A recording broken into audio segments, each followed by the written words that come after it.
Hello dear YouTuber friends, and I hope you're all keeping well. Welcome to this new video. Now, are you tempted to transition from Xbox Microsoft Flight Sim over to PC Microsoft Flight Sim? But the thought of doing so has left you feeling a little bit nervous and anxious. You're not sure where to start, what kind of PC system to start. You're not sure how difficult it's going to be to install Microsoft Flight Sim over to PC. Perhaps you've never owned a PC and you're not sure about setting up the sim itself. Well, this video could be for you. I'm going to give you a thorough guide on transitioning from Xbox Microsoft Flight Sim over to PC. I'll be talking about different PC systems depending on what you can afford, the most important parts of a PC, what you should have installed and what you should be looking for to buy. I'll also be showing you the best way of installing Microsoft Flight Sim on PC if you're coming over from Xbox. So I'll be showing you a guide on how to do that the best way. And then when we get into the sim, I'm going to be showing you a couple of important points that you have to bear in mind if you're bringing your flight sim over from Xbox to PC. There's a couple of caveats there which I'll be showing you towards the end of this video. It's going to be quite a thorough guide and it's going to be quite a long one to do. I want to guide people the best way possible. So listen, let's not dilly-dally. Let's get on with this video.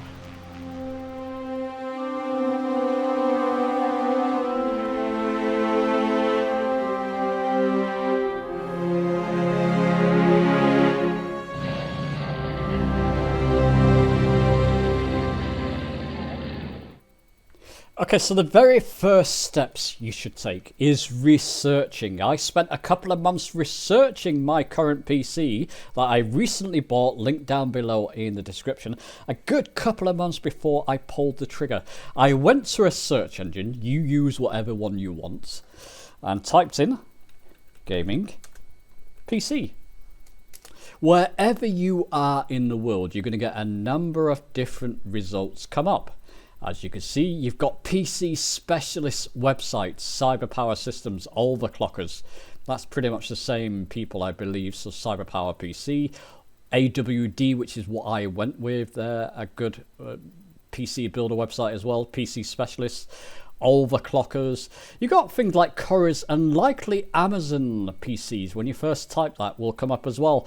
I would suggest and recommend not going with Amazon unless you see a seriously good deal.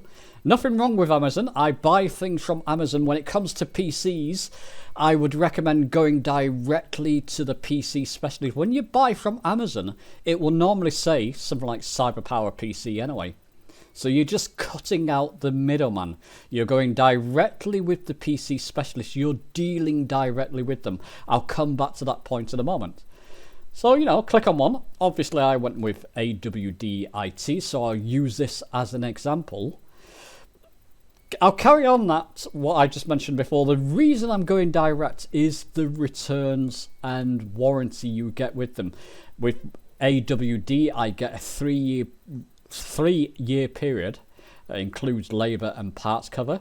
Return purchase costs for faulty items are covered within the initial 6 months of product ownership. So if something fails in the 6 months, they'll pay the return postage and goodness knows what. If my graphic card fails after 2 years, I'll post it off to them and hopefully get it replaced. I did call these and I asked them questions. That's another reason as well. There's typically a contact number. There we go, contact us, so there'll be a contact number. I called them. These people were extremely helpful with my build. If you see a phone number, you're a bit worried, call them. They'll give you advice and give you all the information you'll need. That's why I suggest going directly to a PC specialist. You could build it yourself. If you're not used to doing that, that's out the question. If you're getting parts from different places, Could be a pain if one part fails, you're not sure what it is. If this PC failed when I got it, I'll just send the whole thing back and they'll pay the return postage. A lot easier to deal with.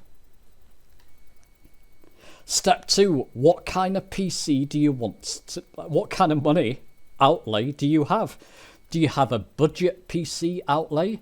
I'll say that's more budget PC where you can actually use it for flight sim effectively. Do you have a medium to high-end budget, so between 1,000 and 2,000, or do you have money flowing out of your ears? Do you have 2,000 to 3,000 plus? Well, let's just click on one of them for example. I had around £700 budget, and this is the one I pretty much went to. I went there, saw the price. One thing, I'm going to deal with NVIDIA graphics cards. You've got AMD cards as well. I'm out of touch with AMD cards. If somebody knows more about AMD cards, what's good and what's not, I know a couple of people in our Discord use AMD cards. Let us know down in the comments what's a good middling budget and high-end AMD card. In this case, I'm going to concentrate on the NVIDIA cards. Go with the latest series, so the 4000 series card, 4060, 4070, 4080, somewhere in there, are the latest series at the moment, until next year, I believe, in the NVIDIA cards. And, you know, I wouldn't worry about the 5000 series coming out. You're not likely to get hold of one unless you're extremely lucky anytime soon anyway. And these will get you by for Flight Sim and likely Flight Sim 2024. Definitely Flight Sim 2024 as well. Go with the latest series of graphics card. It's got new toys and it's generally better than the previous series. So let's just click on this one. So it's the RTX 4060. It's the one I went with. If you're on a PC specialist website, they'll let you upgrade certain things. Research. Spend a couple of months before you pull the trigger, or a week or two at least. I looked at the motherboard. It wasn't good enough because it only lets me put a one NVMe drive in there. The NVMe drive is there where my mouse is. It's like a hard drive that slots into your motherboard. This one allows one. If I upgraded that, which I did, to this one, it allows me to put two NVMe drive. It's a better spec motherboard, allowing further expansion, upgradability. It's going to play well with a better graphics card, for example, and a better processor. So I went with this one. I typed this into Google, researched it, and I even telephoned this company. And they said, yeah, that's a good board to have, and it's good for further expansion. So I went with this one. Processor I left alone. It was much better than my previous processor. As you can see, it's got quite a good speed. I could have gone for a higher one, but that would have pushed the price up. And I thought with the 4060 GPU, that seems to pair well. Again, from research, this one was okay, so I just left it. And the graphics card, of course, that's a 4060. Memory. Whatever system you're buying, don't go with 16. Typically, they still come with 16 gigabyte. Go with 32. There we go, 32 gigabyte at least. I got the RGB option, which is a very nice light display for me. Maybe I'll show that one day. But yeah, go with 32 gigabyte at least. Hard drive space. This is important. If you're coming from Xbox and it's your first gaming PC, you don't have additional parts. This is your operating system 500 gigabyte hard drive, as you can see, and it's an SSD. That's fine. It boots within a couple of seconds. Brilliant for an operating system. It's not enough space really for Microsoft Flight Sim and your operating system. You might just be able to fit it on, but you're going to run out of space quick doing that. If it's your first PC, choose a secondary storage drive and go with, I'll select it there from the list, an NVMe. As you can see, it's got SSD. Go with the latest sort of hard drive craze, which is an NVMe. Go with the 1 terabyte at least, 2 terabyte if you can afford it. But as you can see, 1 terabyte is only £54 more. Go with that. If it's your first PC, I had a spare NVMe drive, so I just popped it in myself and I knew what I was doing. If you don't and it's your first PC, ensure you've got enough hard drive space. You can either expand that to a 2 gigabytes NVMe drive there and have no secondary drive. But I would recommend having one drive as your operating system, which comes with it, and have a second drive for your flight sim needs, at least 1 terabyte. If it's your first PC system, you're not likely to know Windows and goodness knows what. With this company, it comes with a back-end Windows 11 partly installed. I just turned it on, went through a couple of prompts, my location, time zone, and my name and password, and Windows 11 was installed for me. I needed a key. I knew how to do this. I just typed in CD keys, Windows 11 home key. I got it for less than £5. If you're not sure about that and you want just to turn your PC on and it will work, go with an operating system installed. So maybe you don't, I mean, Home's okay, Windows 11 Home, for example. And if you want Microsoft Office and goodness knows what, or a monitor, you can go with that as well. It's going to push the price up. All those changes have now pushed it up to £800. I paid just over £700 because I didn't have the operating system installed. I didn't need one, and I didn't need that secondary hard drive as I had an extra hard drive. If this is your first PC, go back and watch what I did there. I researched the motherboard, knew the processor, I researched the processor, knew it paired well with the 4060 or okay to begin with. Knew that 32 gigabytes of RAM, so that's like your system RAM, is now pretty much what you want. Don't go with 16, go with 32 with a PC of this sort. And I knew, if I didn't have the NVMe drive, I knew I would have needed an extra one. And I didn't need an operating system, but you might. I researched all that. And then you can go, so rewind that if that's gone a bit too fast for you, but research that. Take your time with it. That's the budget PC. Obviously, I'll just do a sort of mid to high PC, something like the 4070 here. As you can see, it's over £1,000. Again, click on it. On a PC specialist website, it should let you do the same thing. Go through it and research the processor. Is that good enough for a 4070? Maybe you want to up that to something more powerful, but it does bump the price up. Just be aware. The motherboard doesn't seem too bad, but maybe you want something like this motherboard, the higher end motherboard.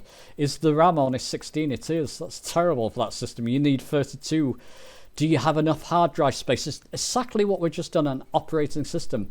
If you do that, you're bumping the price up, but you're making sure that at least you're comfortable with the PC you bought. Go and watch that again if that's gone a little bit too fast, and just research it yourself for at least a week or two before buying it. Once you've got your PC and everything that you need, with this company, I turned the PC on, it worked. Everything was installed already. My hard drive, well, I had to install my NVMe drive, but I had a spare one, remember? But before I did that, I turned it on and configured Windows. Just went through a couple of prompts, and then I put my NVMe drive and installed Flight Sim. But let me take you through those different parts, different steps now. Okay, so the next step, you've got your new PC, you've either installed Windows yourself, if it's back-end on the PC, you've gone through the prompts, or you had the operating system pre-installed. You should be into Windows. You should see icons here. I've hidden them for this video, but you should see some icon. If you buy a new PC now, you're going to get it pre-installed with the store as well, Microsoft Store, which is essentially Game Pass. Let's open that. You would sign in. I'm not going to show you my sign-in credentials, but you'll sign in the same way that you sign into your Xbox, for example, if you're coming from Xbox. And PC Game Pass currently, I've looked at this, I believe it's $9.99 in the UK. So if you just want PC Game Pass, you can go for that.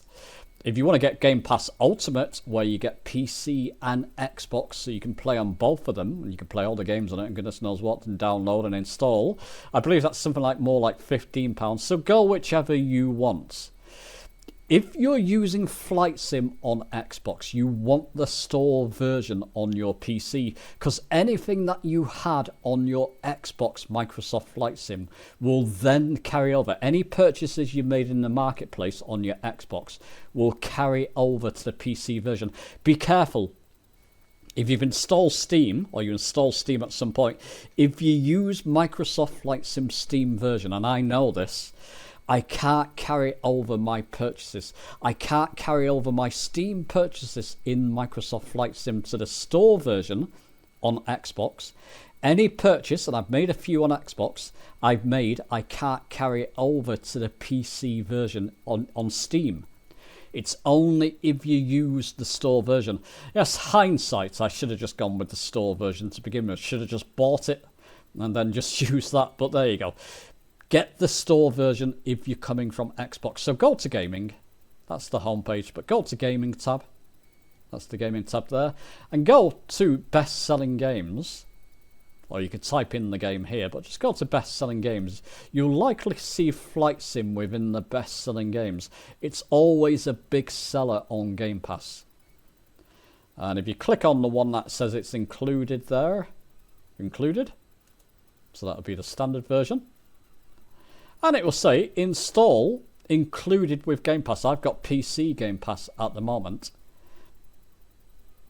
So I can click on the install. It's this simple. Click on the install. This is the important point. This is my operating hard drive. I've got a few extra games put on there. That's why the space is getting low. I was just testing out a few games like Hogwarts Legacy and Stray and a couple of other big games that I wanted to test my system out, and it works beautifully, the system, by the way, with those games. If you've got a secondary hard drive, if you click on that box there, it will show your secondary hard drive. This is where I've got Steam Microsoft Flight Sim installed, so I'm not going to install the store version. But you would click on the box and choose your secondary hard drive and then click install, and it will install Microsoft Flight Sim for you. It's that simple.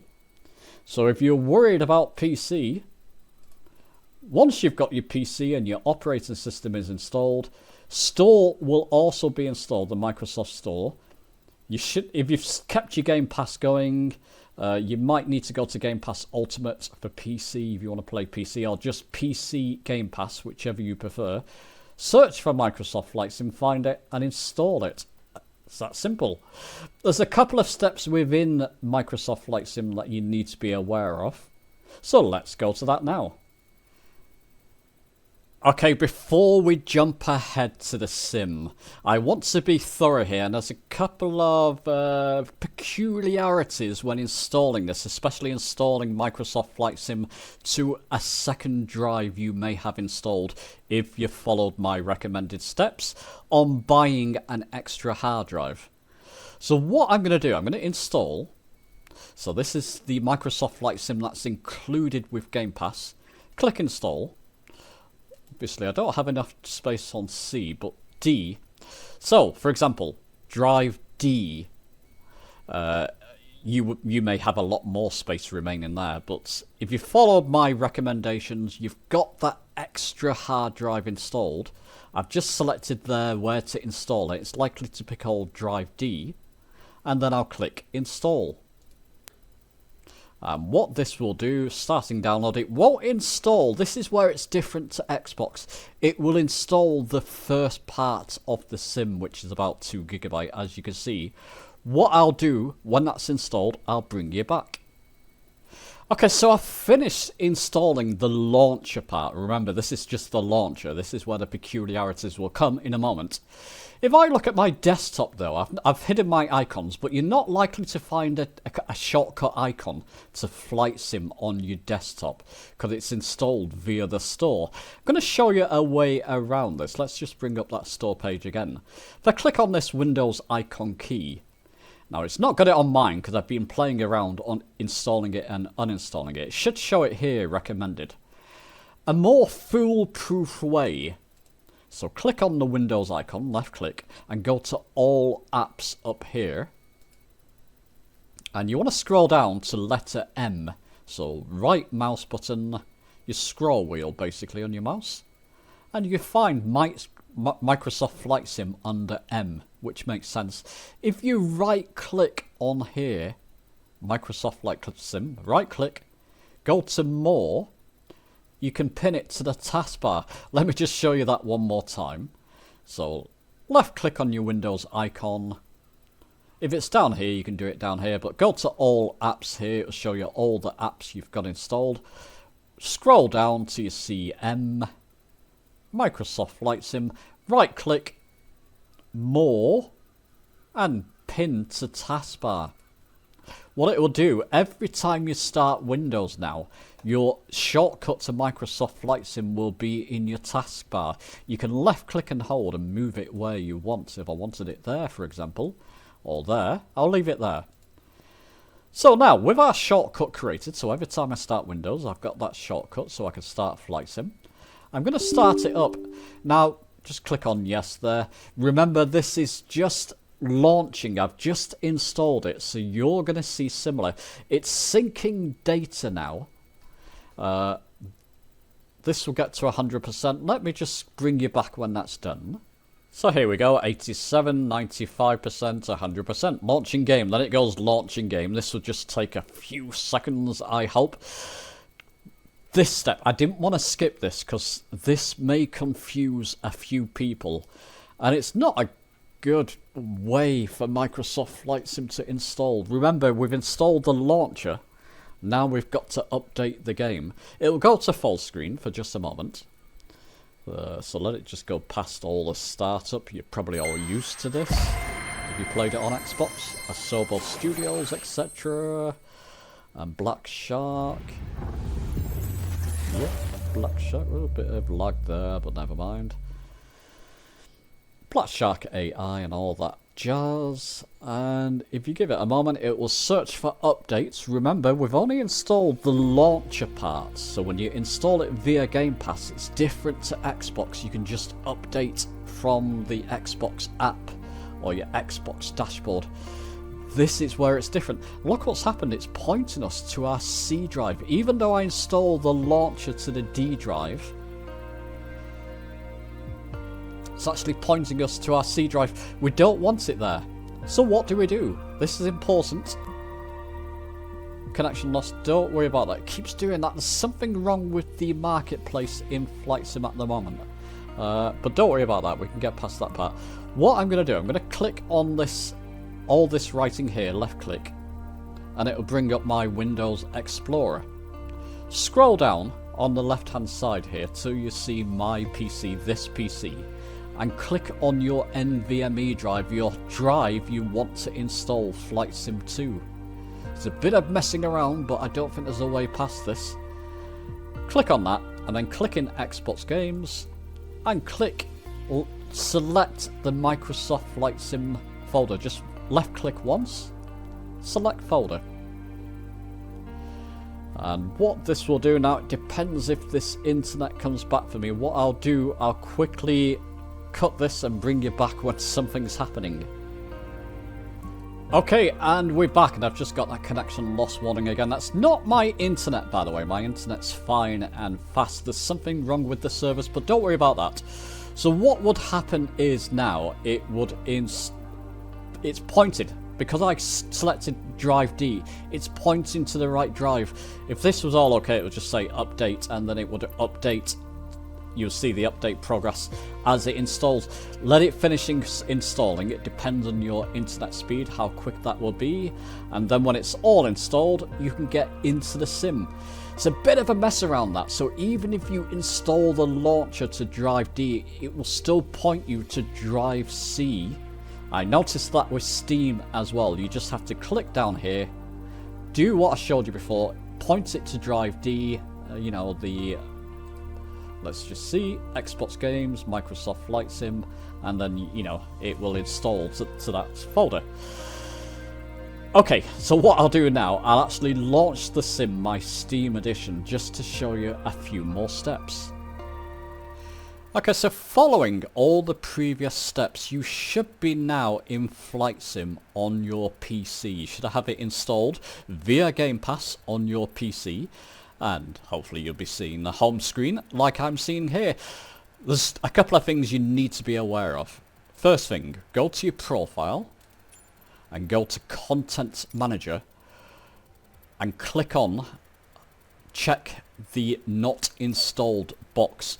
You're going to find every world update, every city update you ever tried on your Xbox is now going to be available to re-download on your PC. It doesn't carry across your world updates.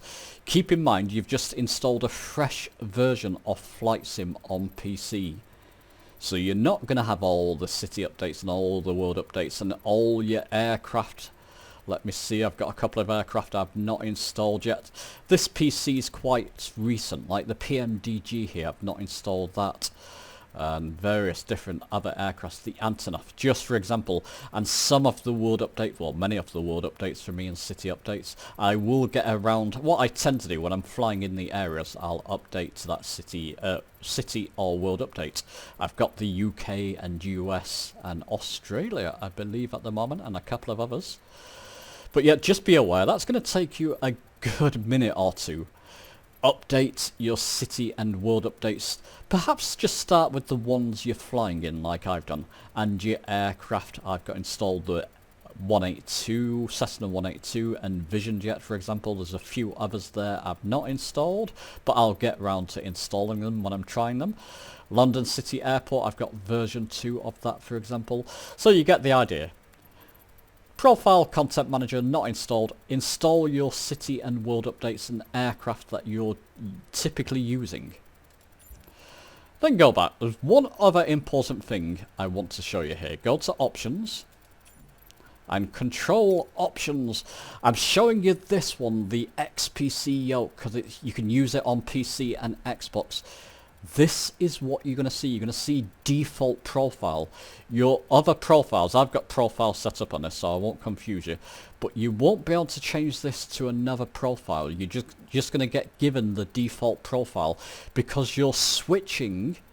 In this case, I'll put my video I did about the XPC yoke down below in the description. There's a switch on the back of this which switches it between Xbox and PC. As soon as you switch this, you're effectively telling the PC you've got a new controller with no bindings set. This is going to confuse and frustrate a number of people. That's with the Velocity 1 flight yoke system, Velocity 1 flight stick, HOTAS 4, whichever controller, the Airbus HOTAS system and yoke from Thrustmaster as well, whichever controller you've been using on your Xbox, they'll all have a PC mode, and it's effectively turning it into a new controller which you'll have to set up. That's caught a few people out coming to PC already. Your bindings, whether they're in the cloud or not, will not carry across because it's a new controller in PC mode. Keep that in mind. That includes your sensitivities. What I would do, whatever controller you're using on your Xbox and you want to bring it across to PC, write down or take a screenshot of your sensitivities. Take a screenshot of all your, let's just see, of all your button assignments. This is default, and actually it's not too bad. It's not too far from where I have mine anyway, like trim, elevator trim. Autopilot's in the wrong place. That's on button 4. I have that set up on my Logitech multipanel. Regardless, write down all your controllers that you've got set up on your Xbox, or take a screenshot. Take a note of them essentially, so you can bring them across to PC, but you're going to have to set it up again step by step. I'll put a couple of controller settings binding videos down below for you in the description. I've done most of them. There's no way around that. I mean, you are effectively setting up a new controller once you switch it to PC mode. Keep that in mind. And okay, my friends, with that done, couple of world update aircraft installed. You can go to the world map and your controllers binded. Go to the world map and go fly somewhere, your chosen place around the world. So do let me know your thoughts on this video. It's a bit of a long one, there's no way around that. I want to make this very thorough. If you've got questions, our Discord is a fantastic place to go to.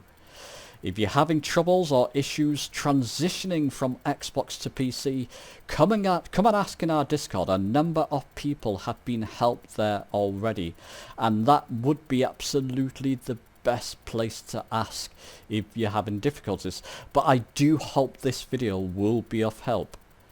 Give it a like if you've enjoyed it, subscribe for more, and I'll be seeing you soon.